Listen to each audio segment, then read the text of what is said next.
The moon hung low on the horizon, casting an eerie glow over the desolate road ahead. I gripped the steering wheel tightly, my knuckles turning white with tension. It was past midnight, and I was driving alone on a road I had never traveled before. The GPS signal on my phone had disappeared miles ago, leaving me to rely solely on my instincts. I was on my way to visit a friend who lived in a remote cabin nestled deep within the woods. It was a last-minute decision, and I hadn't anticipated how isolated the route would be. The darkness seemed to press in on all sides, the headlights barely piercing the thick curtain of night. I shook off the feeling of unease and focused on the road ahead.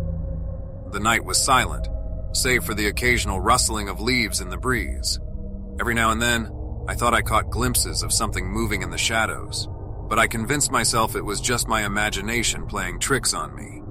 As I continued driving, a thick fog began to envelop the road, reducing visibility to almost nothing. My heart pounded in my chest as I slowed down, fearful of what might be lurking just beyond the haze. It felt as if I had entered another world, a place where reality blurred with the unknown. Suddenly, a figure appeared in the middle of the road, forcing me to slam on the brakes. My breath caught in my throat as the silhouette of a woman emerged from the fog.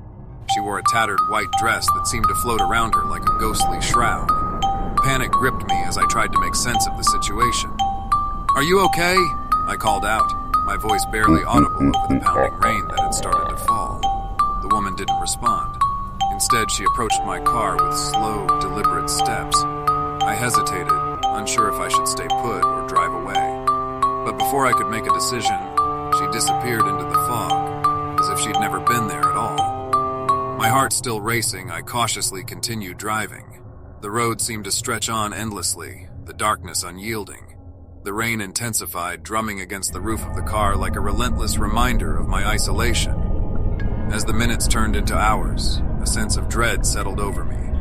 I couldn't shake the feeling that I was being watched, that something malevolent lurked just beyond the edge of my vision. The road ahead twisted and turned, leading me deeper into the heart of the forest. Then, a flicker of movement caught my eye. I glanced to the side and my heart nearly stopped.